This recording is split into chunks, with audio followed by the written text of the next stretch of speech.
Good afternoon, everyone. This is Naishat Gadani coming to you from Melbourne. And today is 173rd episode of Career Care Package.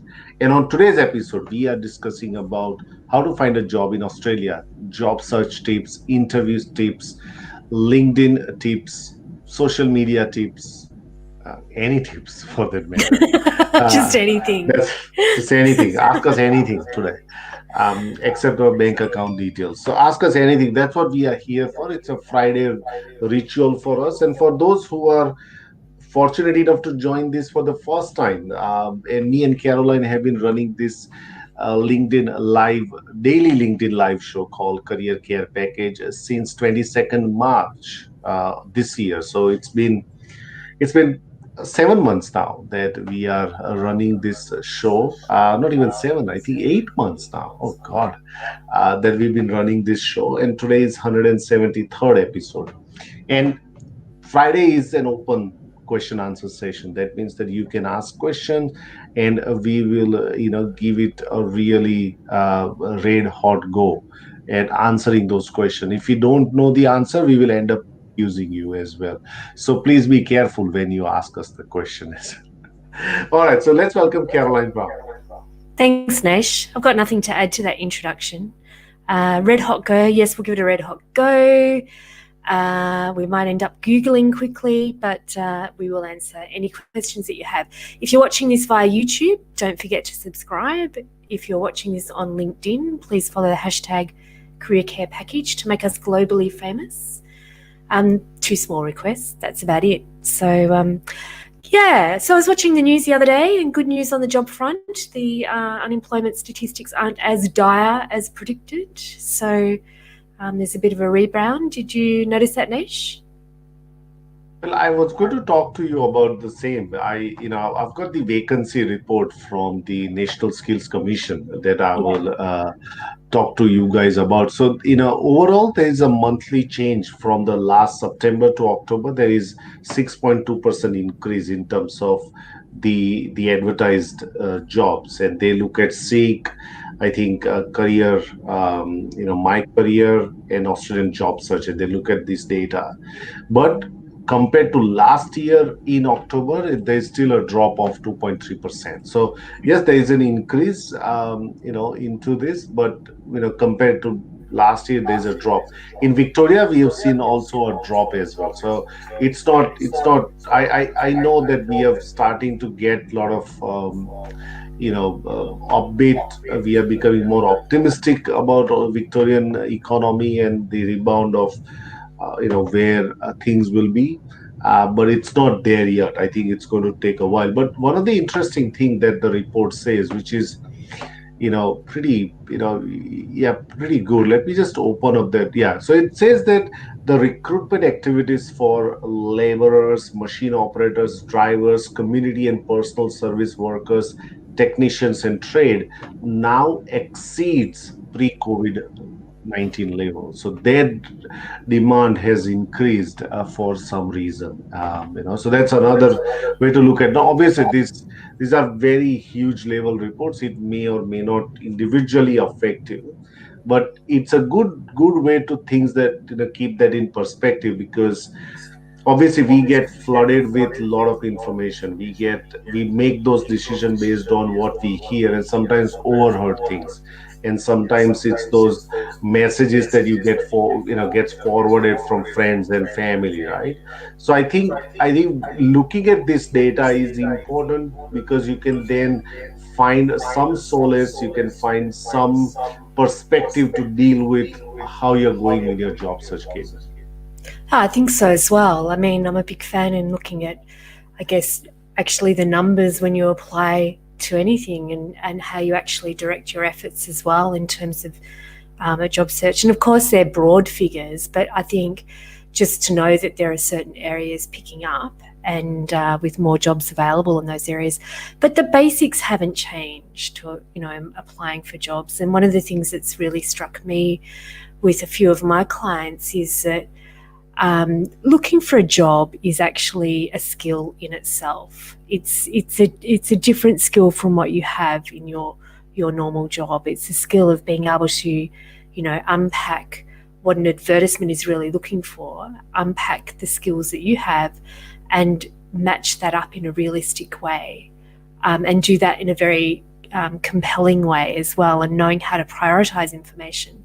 So, if you're struggling, don't forget the basics, like really look at the job description and go, do I match this? What am I going to be doing every day in this?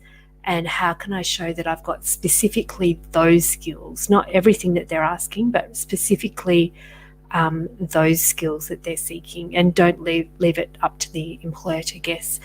And I'm just reinforcing this because I've seen this quite a bit this week in terms of, resumes that I've looked that have had everything out on the table, but no real alignment or no real sort of focus towards the one particular role. So that's what I would encourage everyone to do.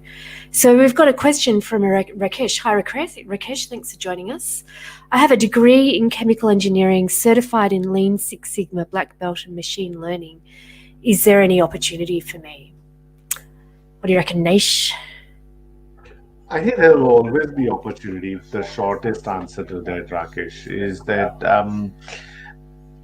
it's just difficult to just answer that question just on three lines. But yes, there will be opportunities. So I guess that you will not be in Australia. That's what it is.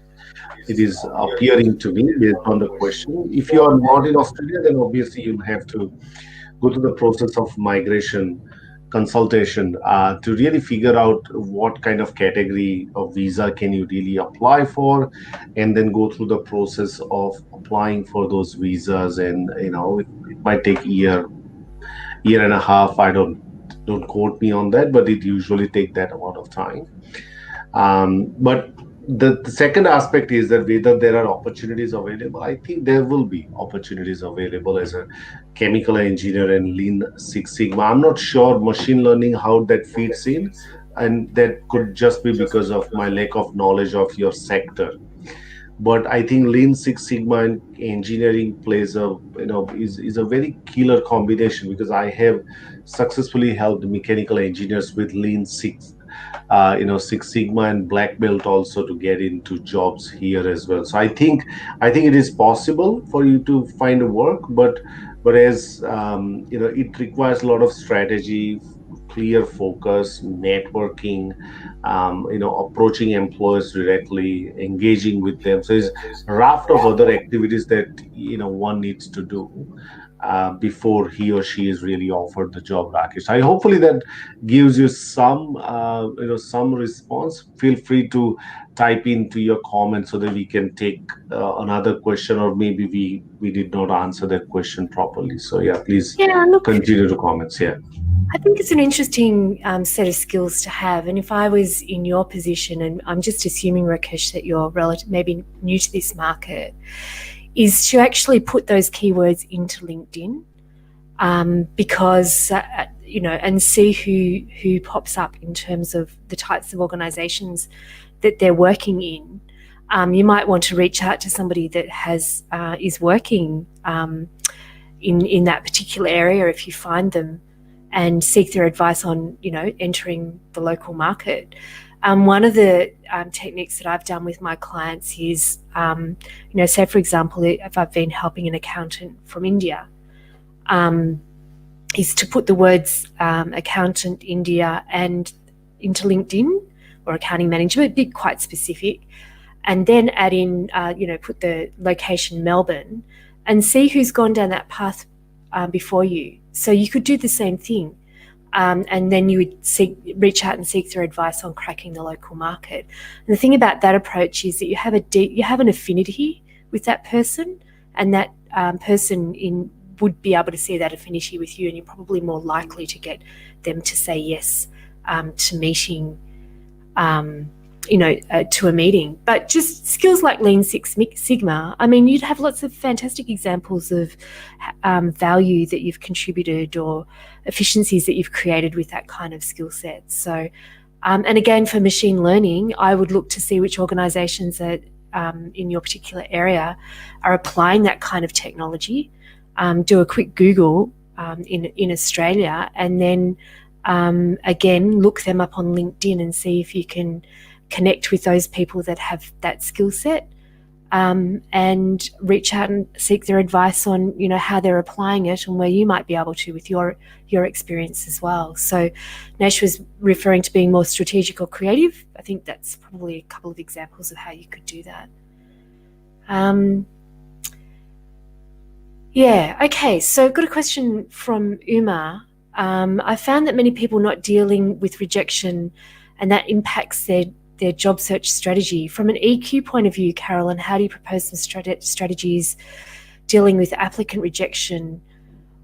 Always, and also a lot of people use one fit resume and say they've applied for a lot of jobs with no response. Advise on that issue as well. So, yeah, so gosh, you know, rejection is just a big part, isn't it, Nash, of the job search process, and particularly if you're going, you know, you're applying through online where you don't get any feedback on why your application might be rejected.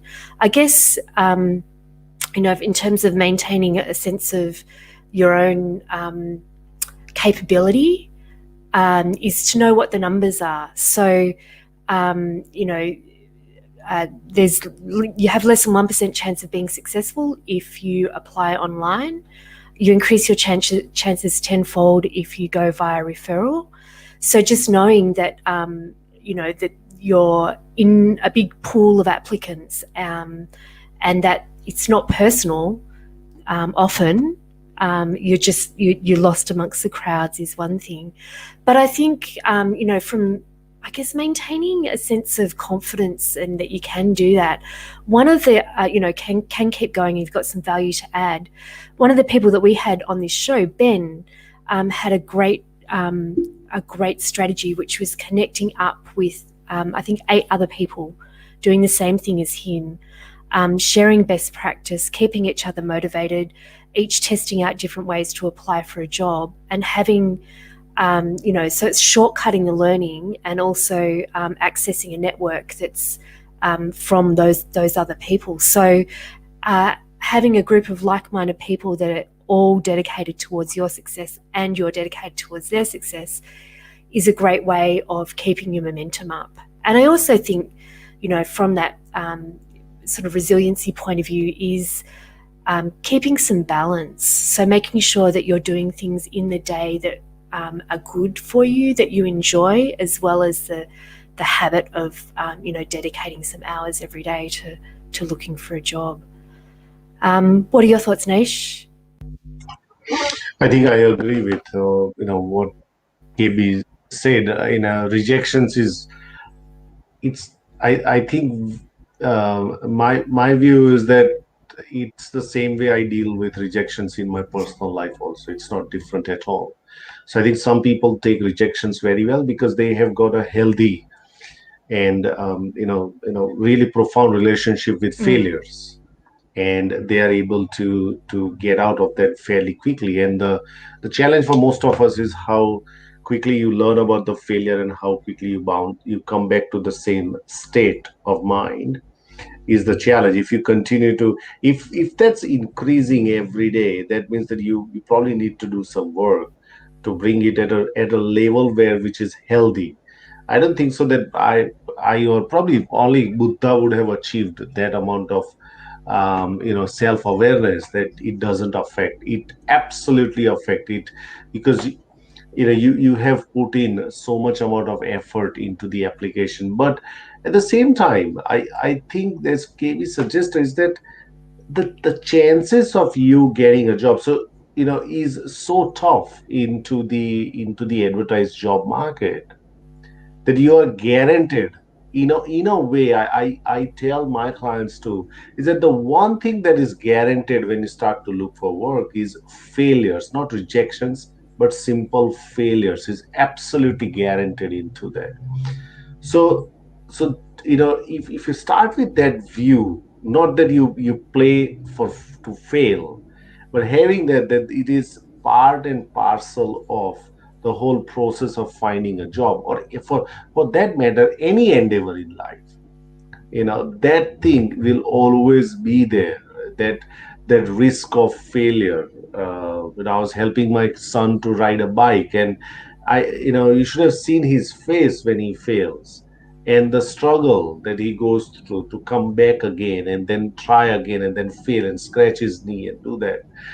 That's, but I kept on saying, no, you got to come back again. That's fine. You got to come back again. I know you got to come back again and try it out again. Now he drives. We all have gone through this. I think it's not unusual, but I think what KB suggested, if I can, draw on that, is that it feels unusual because job search is a lonely journey. You're on your by yourself, and we spoke to one of the adventurer here, many months back, and she trekked, the whole, north, south to north New Zealand by herself. Now can you imagine the amount of risk that she would have to go through, and the amount of failures that she has to think in her head, and then also be able to successfully, track that, and come out of that as a completely transformed human.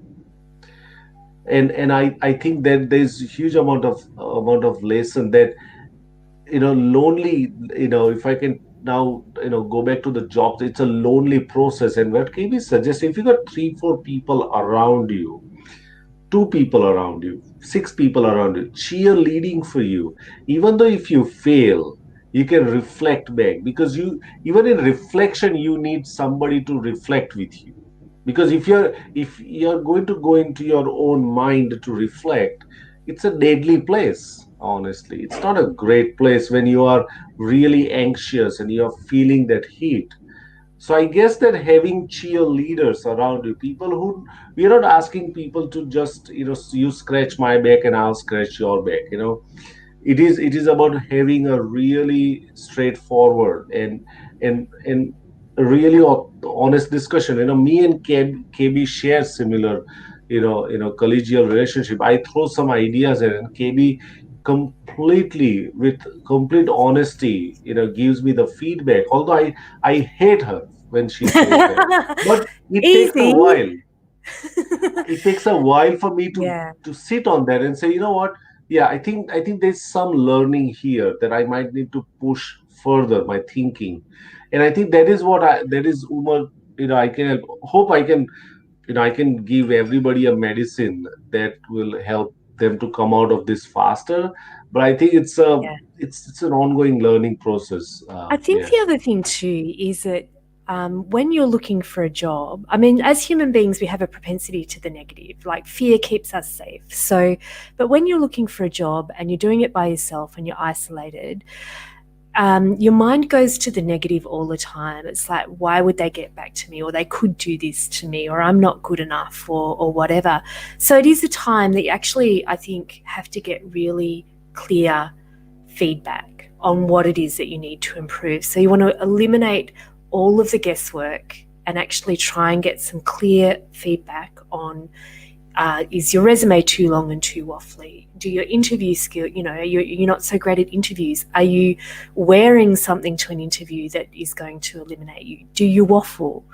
Um, are you just applying for any old job and not really targeting it? Are you, so really trying to pinpoint what it is that you need to improve every time and try and make it, I think one, thing that Ben said was trying to make the process fun, like applying a curiosity to it versus whip yourself around the head every time you make a mistake type thing. So yeah, and Uma's come back in, and I know you mentioned that thing about your resume as well. Yeah, people do a one size fits all resume and expect it to work. So I agree with that comment as well. But Uma's saying one strategy he's found useful is to review his resume after every rejection and find something to improve.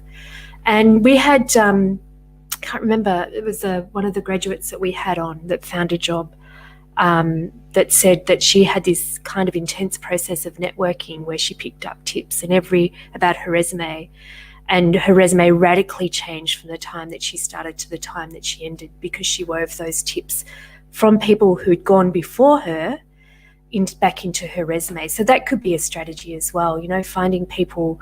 It's not your mum, it's not your dad, it's not your partner or your wife or your husband or your best friend that give you feedback on resumes. It's somebody who's hiring, somebody in your field who's hiring, or somebody in your field, and they look at your resume and go, would I hire, what job would you hire for me based on that resume? Is probably some good questions to ask as well. So yeah, Uma, great suggestion. Is always probably something that you can improve in your resume. And I guess that thing is you actually really, in terms of that self-improvement thing, is trying to identify or pinpoint if something is getting in the way in your job search, and not flying blind. And that's where, working with professionals can help, somebody who's a coach or a resume writer or so on, that can actually give you the feedback that's in your best interests. Okay, Balin has, I think Balin mentioned that we had another double donut day here today, Nish. All these double donuts, and I haven't Absolutely. eaten one. So, No, me neither. And it's bad for health, yes. Balin. So don't continue to instigate us. I think I ate too much Diwali sweets, so I'm fine with leaving donut for a while. We got a question from Swapnil and Amit. Yes, thank you for noticing the look. I'm internally the same. I've externally just got a new glass What as did well, Amit because say? every The year, glasses. nice new look, Is he Naishat. talking about the Chopper So Reed moustache? I don't know. We probably have to ask him. But I think the combination, new glasses, the Yeah. mustache, everything. Question from Swapnil: how is the job market for pharmaceutical research and development professional, and how to get a job? That's a pretty tough one, by the way. Pharmaceutical research and development. Obviously, right now, I think people would be in far more demand. I would think. Pfizer and I forgot the name of the other company that they are going like neck to neck. How much Mm, percentage their drugs, are effective. At the yeah. same time, my observation, I've assisted somebody recently, to get a job in pharmaceutical industry, but it took a while. It took a real while to really break through that thing, Swapnil. I'm honest. If you just ask me how the industry is, I don't know. I have very limited understanding. I don't know how competitive the market is. I don't know whether they will. How do they hire and everything, but if you reach out to me, personally, I know a recruiter who specializes in pharmaceutical industry, and I can link you up with her and see if there is any opportunity, or there's any way that you can forward your case with her. So I'm happy to do that. But Yeah. how to get a job, I think those are similar strategies. I think KB suggested one fantastic idea: put in research and development, pharmaceutical, and if you are from India, anywhere else, put that and see what comes up and engage with them. Ask them thoughtful questions, and how did you get into that? Tell me, how you've done that. I think you'll build a lot of knowledge around. First of all, is figuring out that part is very important. I think then you can go and look at your resume and calibrate that. But figuring out where you want to position yourself is very important. KB. Yeah, I was just reflecting. One of my clients started working with him at the start of the shutdown, and he'd actually been had a degree from India, and then had come to Australia and had started to do. I think he had a couple of master's qualifications, but he'd worked in hospitality for about 6 years. So he's really 6 or 7 years outside the industry and at risk of looking overqualified and underexperienced. So we looked at his CV and again set the CV up not with everything that he could do, but specifically looked at what they were asking in that area in pharmaceutical. And he ended up getting an entry-level role because so there are jobs there, and I think it is a sector that is still employing. And again, it's sort of going back to basics. What are they asking, and how can you demonstrate it? But for him, it was a matter of actually thinking realistically about the type of positions that he would be able to apply for, and how he worked that out was we both went on LinkedIn and looked at how people with his qualifications entered the profession. So had they entered with a master's but still on the production line, essentially in quality control, and then that gave an indication around the types of jobs he should target. So that's one way you can actually, refine your chances of, making sure that you're targeting the right sort of roles. So, and we even reached out to a few of those people for advice as well, and got that. I think he ended up getting a job applying online, but that act of asking for advice helped him gain confidence that he was on the right track as well. So, yes, I think got a number of comments here, but I'll just have a quick read. So Balin is saying that similarly, if you have strategy has worked for one, it definitely worked for all. So you have to keep on trying different techniques. You never know which may click at a particular time. Absolutely, it's about having a very holistic approach. Think about losing weight. It's not just about doing exercise for 4 hours. You got to eat properly. You got to have a healthy approach, well-being, everything else, and then in a way it all comes together. What's the one that has come through? Okay, Amit is saying networking is the key. Absolutely. Priya Ranjan Das is saying good afternoon, Caroline. Well, welcome, Priya Ranjan Das. You're sending us from YouTube. Hoo. I'm currently Ooh. outside of Australia, but have been approached by a few recruiters, and I feel I'm losing out because they learn about my notice period of 12 weeks. I think that is look. Here is what I have always told my clients, specifically migrants, that if you realistically cannot be here, you know, don't apply for the job because it's very difficult for a recruiter to convince the employer to wait for a specific period of time.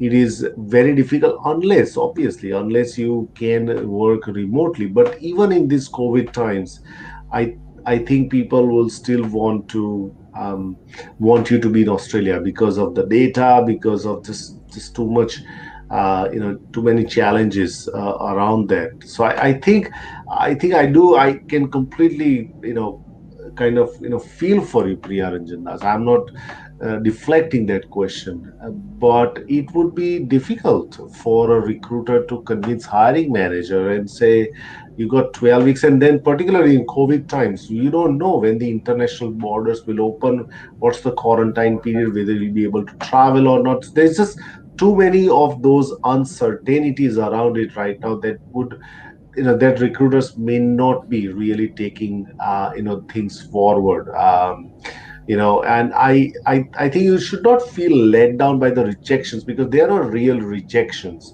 They are approaching you, so I think they are doing a lot of things right in a way, right? Which not many people are able to do it, Priya Ranjana. So I think you got to take credit for the engagement that you are still having with the recruiters, that they are talking to you. It's the time when you are approaching them. Either you be specific that I can be there after 3 months, or just continue to build relationship. And it's this, I think there's some amount of genuineness around it, because you are applying for a job, then you definitely know that you cannot join the job in a fortnight's time, right? So why would you really apply for that role? That's my view on this, Priyanjandas. KB may have a different view. KB. Yeah, I'm just not clear whether they're applying for a job in Australia or outside Australia. So, No, I think he's outside Australia and he's applying but jobs doesn't say here. he's Yeah, applying for a job in Australia. It just anyway. Well, yeah. I'm just going to say, like, I agree with Naish. There is a lot of uncertainty around, when you could actually start, and people assume that, I guess, a month is a standard notice period. So when people approach you, by the sounds of that they're approaching you, then they're assuming that you've got that month's notice period. I guess the thing is perhaps, and just say it's a scenario where a headhunter or a recruiter has approached you, is to maintain the relationship with that person, um, and make it obvious, make it clear that if you, that if they've got something coming up that they know of within 6 months or so, that you have that requirement and you could be interviewed for that, earlier on rather than later. So I guess maintaining relationships with your network or with recruiters, so that you're on the radar for jobs, that you hear about jobs earlier, and that way, when the employer is ready, you've already signed on the dotted line and you're ready to be hired. The other thing is perhaps, just maybe get a lawyer to look over that clause in your contract about 3 months. What would happen if you didn't give 3 months notice? What really happened if you didn't give 3 months notice? That would be one thing as well. I think Indian companies, I think they are making it very difficult. 3 months is, in my view, it's a ridiculous amount of notice period. But I Yeah, think I've heard that maybe, yeah, with lot of the people, that it is 3 months notice period. I look, and Priya Ranjana says, I think, Caroline suggested, talking to a lawyer, figuring out the cost versus benefit analysis, that whether, because I think there are clauses that you might have to end up paying them back if you're going to leave early, and then you got to figure out. Now these are not yeah, like, these are not Lego pieces that fits absolutely perfectly, right? So you got to understand that there will be bit amount of risk involved. I'll tell you a quick story of one of the migrant that I worked with. Now, he was in Melbourne and he worked in hospitality as a duty manager. Now, really, talented professional. And then what happened was he ended up finding a job in Cairns. So Melbourne to Cairns is probably 2.5 3 hours flight, North Queensland. But then he was also offered a role in Mornington Peninsula, which was closer to Melbourne. And he was trying and throwing, who do I pick up, blah blah blah. And eventually what happened was he was too late to inform one, and the other job did not did not materialize. So he at one instance he had two job offers in the hands, and within a week's time he had none, mm, right? So things can change very very rapidly around this situation, because they don't have a commitment or an agreement to hire you, or so I think you got to be very careful around it, and trust your gut around it, that whether whether you're pushing certain buttons and whether that's going to have a different reaction from them or not. But I think it is more advisable that you have especially with the recruiters, don't lie or hide. Tell them your situation so that they can either take the risk or either they don't take the risk, right? You don't want yeah, to put their life in difficulty when everything goes smooth, and then you say, you know what, yeah, I don't know whether I can fly or not. mm. You suddenly, now that recruiter will be absolutely frustrated with that. And this has happened, KB. I know recruiters who have been been frustrated due to this as well. So hope, Priya Ranjana, this gives you some perspective. The other thing too is you can't. I was just thinking. So, do you just resign in that scenario, or do you not, and go, okay, it's just always going to be having somebody wait for 3 months is always going to be a barrier, an obstacle. To get another job, I'm just going to have to resign. But you want to look at, okay, option A, what are the repercussions? How do I manage them? Option B, what are the repercussions? How do I manage them? If I decide to resign, I'm out of work for 6 months. Can I, what are my options at that point? Can I survive for 6 months, for example? Do I have other roles that I can do in the meantime? Like trying to actually map out what the worst case scenario is, and can you actually manage that in that scenario? So Yeah, I think the 3 months is really difficult. I didn't realise that that was standard in India. It's certainly not so standard here in Australia, unless you're, I don't know, the President of the United States. So, yeah. Did you see that cartoon of the president? This, it says 19th of January 9th, and Dr. Biden, Joe Biden, Trump, and Melania, they are all sleeping in one bed, and Melania says, "Donald, concede." And Donald says, "No." I always think it's like what your worst fear comes and bites you, doesn't it? Anyway, I'll just leave that alone. Okay, so Uma says, any strategy for applications in the government versus private sector job? I found that private sector is not very welcoming towards government job background. So how to break the myth of industrial experience requirements? I guess there are stereotypes, that we do have in the private sector, looking at government, people from the government, and the other way around as well. So, what you've actually got to do, like what I find when I'm talking to a lot of people in government, is that you've got to actually translate that to private sector speak. So, I'll give you an example. I had a client once who was in occupational health and safety and working for the Department of Defence and the Army. And on his resume, it was all Army speak in terms of, battalions and, like the hierarchy and corporals and da da da da da. And as an outsider, you just couldn't understand it. So I had to translate all of those rankings into what the equivalent would be in terms of the private sector. And it's the same with government. It's trying to, when you're getting, I'm just talking from the perspective of how I work with clients, it's trying to, if they say something that you don't understand, chances are that a private sector recruiter wouldn't understand. So you've got to be able to translate that into the speak of the job, basically. So, and also, I've found it really helpful, and this was really helpful in the guy from the Army example, is to describe the challenges of the environment in the resume, for example. So, is it a siloed, culturally slow moving, or restructuring, or whatever? Just try and paint a very vivid picture of the environment in the application as well, whether that's in a description about the job or it's in the cover letter. Try and be as vivid as possible in how you actually describe that. But just make sure that you understand what the language is of the private sector, and that you're expressing your client's experience in those terms on their resume or in their cover letter as well. So that would be my tip.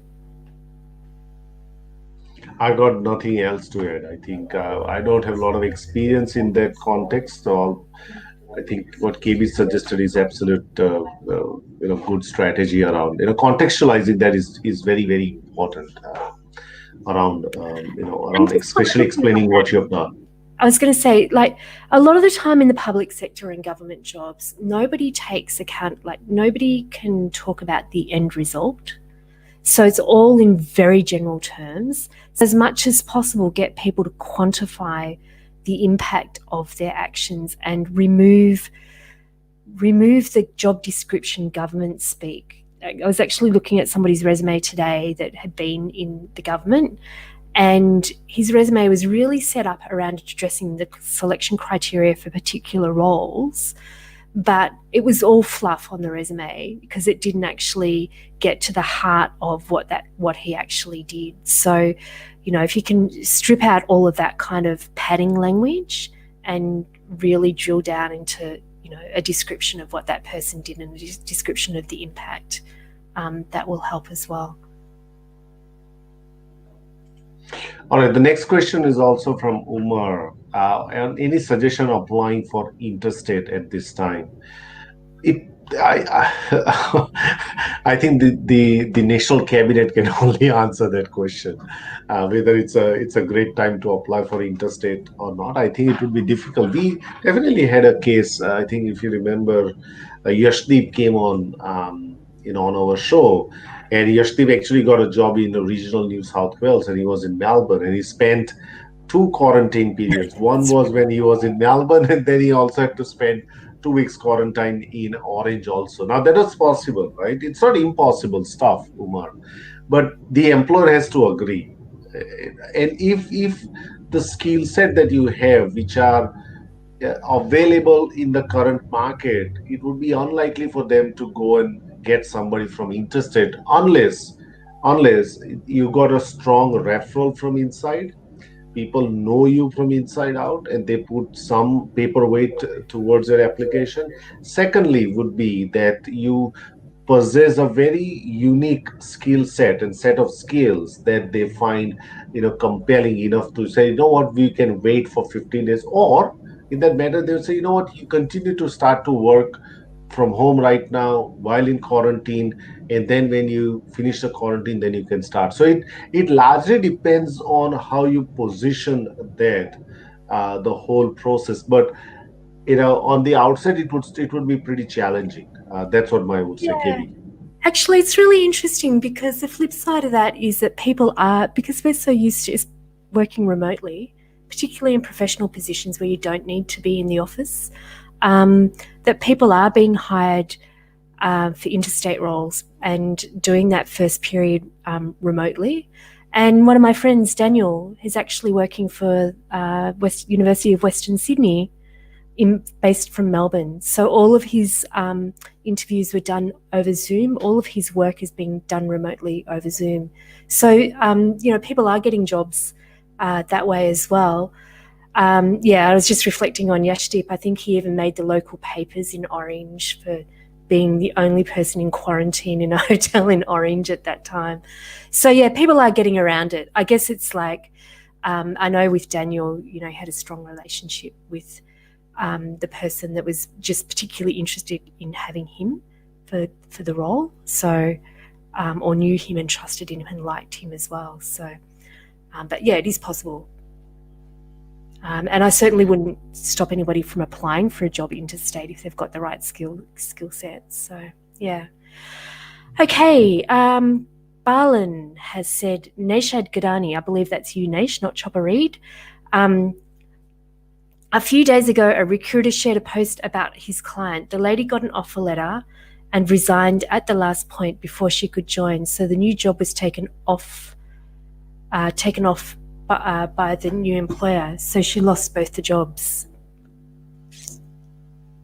That's a dreadful situation, honestly. And yeah, I know. Yeah, there are no words around it. Yeah. It's just that, and I've not seen that often happening. But what I say is that you don't open up the bottle of champagne until you start the work, Mm. really, because job offer can be withdrawn.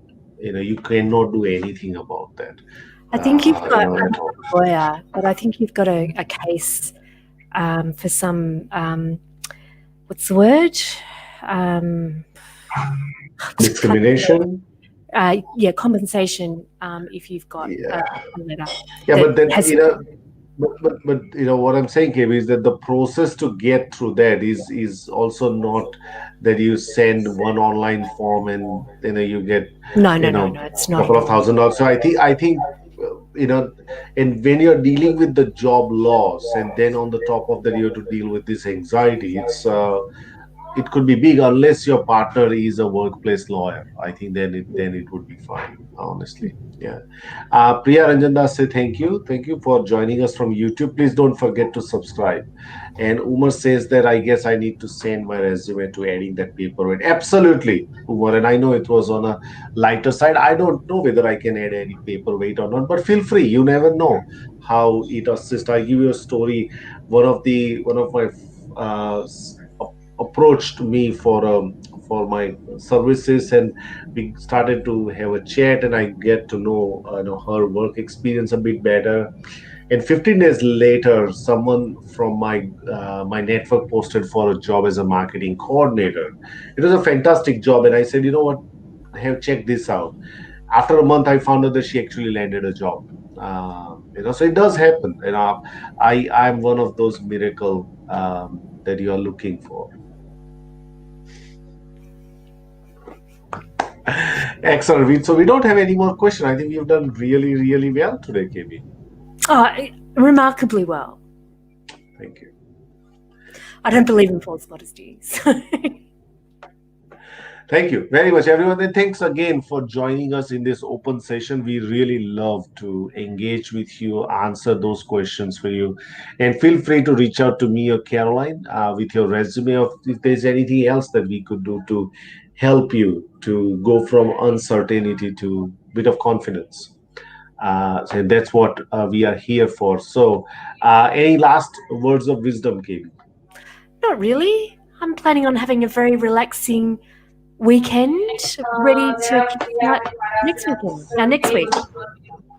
Excellent. All right. So I'm not going to have a very relaxed weekend because I've got two cricket games. One that I'm scoring, another that I'm the team manager for. So I'm still going to be having a very busy weekend. But thank you again for joining. And now let me tell you who's coming next week as well. So we've got, on Monday, we got Greg Smith, and he has written a book called Career Conversations. We are going to pick up his ideas on how to really engage in having a productive career conversation. Then on Tuesday, we are speaking to Hushna Pasa. Now, she's got a very interesting career transition story. She used to be a physio occupational therapist, and she became a talk show host and a speaker and master of ceremonies. She's got very funny. So please make sure that you join us on Tuesday. Then on Wednesday, how many of us think about, what the Christmas is approaching? Who the hell is going to hire me? I might as well give up.